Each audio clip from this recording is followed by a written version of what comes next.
First time behind the mic in like 15 years, so forgive me if I stumble a little bit. I'm going to start with a poem from my first book, Pop, Punk, or Pulp Poetry. It's the first in my series called A Sad But True Story, so it's something that actually happened to me. This is called Of Jesus and Frank Zappa. Several years ago, I was having coffee in a local bookstore, reading a copy of Mexico City Blues, when a woman approached me. "Do you know Jesus?" she said. "You mean Jesus, the guy that works at the body shop?" I said. "No, I mean Jesus Christ. Have you accepted Jesus Christ as your Lord and Savior?" "No, I'm not interested," I answered. "Not interested," she said. "You are already part of a church then?" "No, I'm not interested. I'm an atheist," I said. "An atheist?" she said in shock. "Yes, I don't believe in God or Jesus or Allah or any of it, really. You're wasting your time on me." She just stood there for a few minutes as I went back to my reading. Finally, she spoke. "If you don't believe in Jesus, why are you wearing his picture on your t-shirt?" I just laughed, got up, and walked away. "That's not Jesus, lady. That's Frank Zappa." Thank you.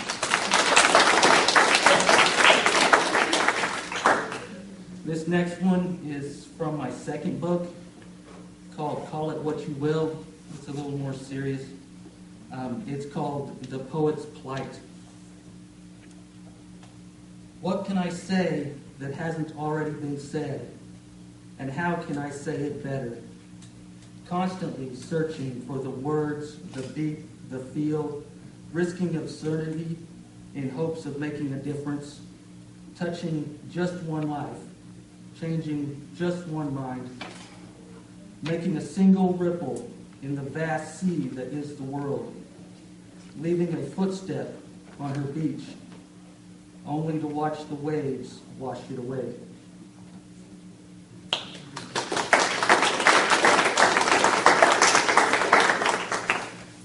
Okay, this next one is from my third book. The next few will be from my third book, Mystical Tales of the Lost and Found.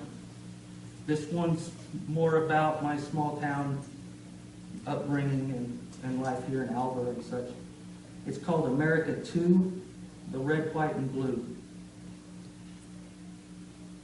I believe America was built on the red, white, and blue.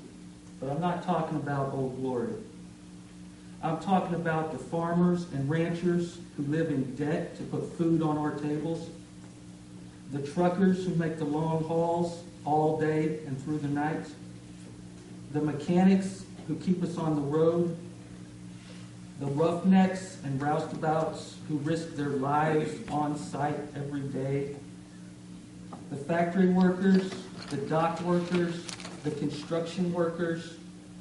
I'm talking about the rednecks, the white trash, and the blue collar. The men and women who get it done so we don't have to. The real American heroes.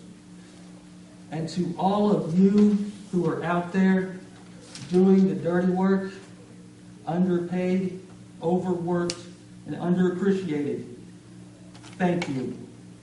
You are America, and I salute you.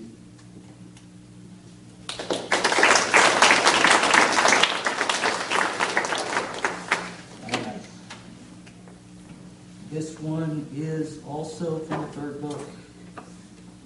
It's called Hate. Gonna get a little social on you guys. Hate plagues every society on every level, from top to bottom.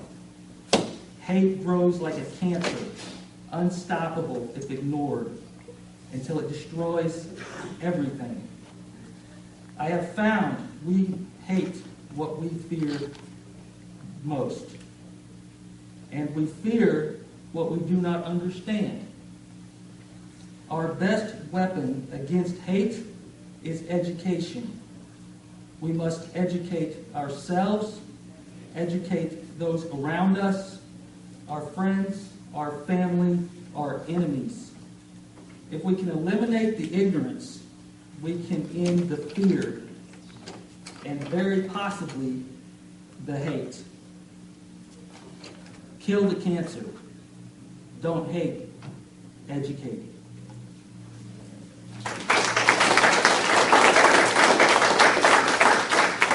Thank you.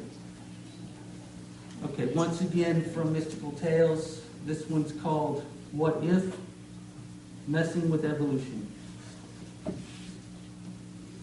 Everyone wants to save the world, but have you ever stopped to think, maybe the world doesn't need saving? Sometimes I wonder if maybe we are standing in the way of progress. With all of our conservation, preservation, technology, and innovation, messing with evolution a bit. Maybe, just maybe, the ice caps were meant to melt, and the polar bears were meant to go extinct. Maybe man was meant to hunt the Bengal tigers out of existence. Maybe man was not meant to be a savior, but just another creature in the grand scheme of things. I'm a firm believer in everything happens for a reason.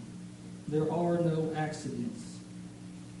What would the world be like if man had saved the dinosaurs?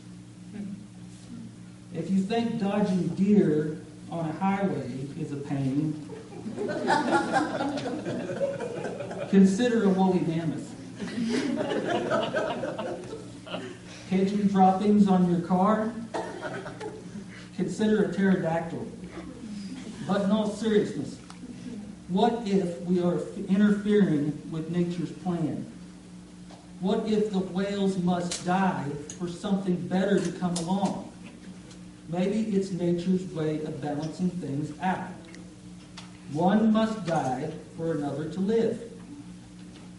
There could be millions of new species waiting to evolve and emerge, but can't because we chose to save the timber wolves and the spotted owls.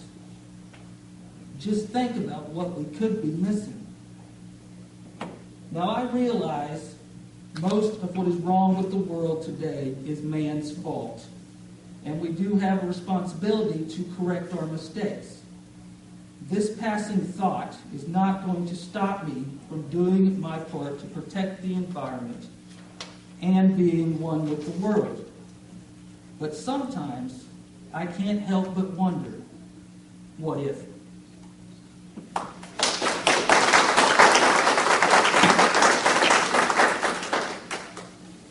This one, I'm hoping, will be part of my fourth book, my new book coming out soon, entitled My Modern Message in a Bottle.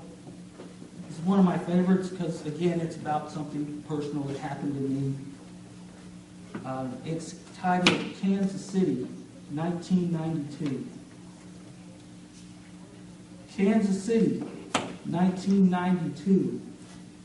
On an early spring evening, I sat alone in my apartment watching South Central burn, ashamed to be white again. I heard shouting and the distinct sound of breaking glass outside my window. Stepping out onto the balcony, I lit a smoke and saw chaos erupting in the parking lot. Fires burned, cars were flipped, windows smashed. Enraged by the system that failed them, the people had spoken. And I knew I was witnessing history with my own two eyes. "Hey, white boy, what are you looking at?" I ducked back inside, forever changed. On an early spring evening, Kansas City, 1992.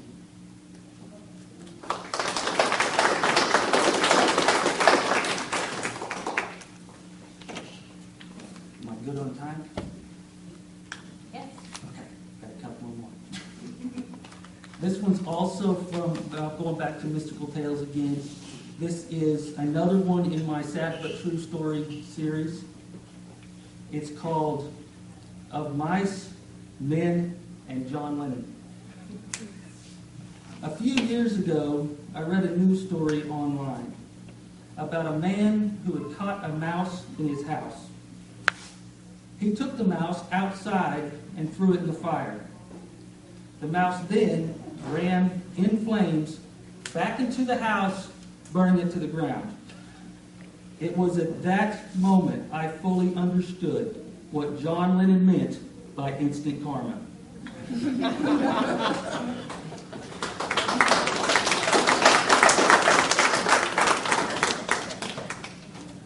Okay. I'm going to end it here with a pretty serious one. It's going to hopefully be part of the new book, My Modern Message. It's a pretty personal poem. It's called Bin Laden, May 4th, 2011.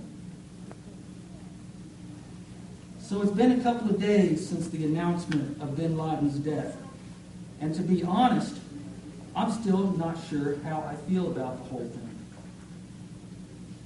When I first heard the news, I was relieved. Bin Laden was a dangerous man, as he'd proven several times over the years. And knowing he was no longer a threat made me feel a little bit safer. Then I saw the video of the celebrations in New York and D.C., and it just felt wrong to me. Yes, Bin Laden was our enemy. Yes, he was responsible for the deaths of many Americans. Yes, justice had to be served.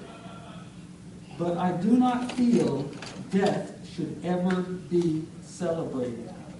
Even the death of our biggest foe, a terrorist, a mass murderer, the devil, some would say. It just doesn't feel right.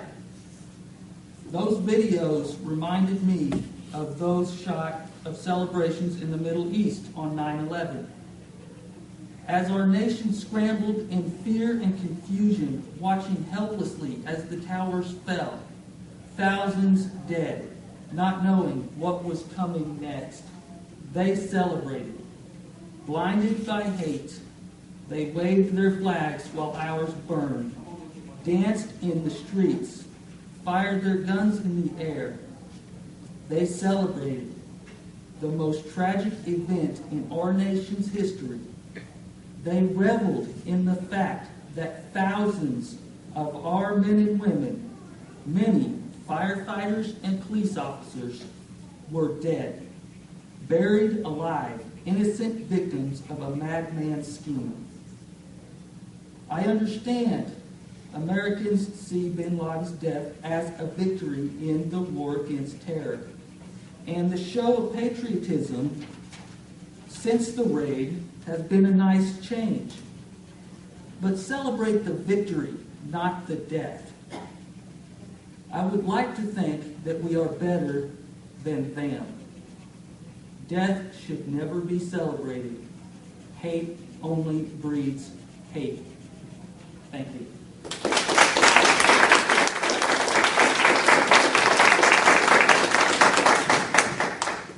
Questions, comments, concerns?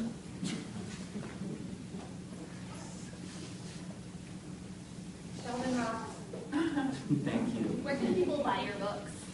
They're available on most online bookstores. I sell them personally myself, and I also have them for sale at the Rialto Theater. Okay. Are they on Kindle? Yes. Yes, the first 3 books are available on Kindle.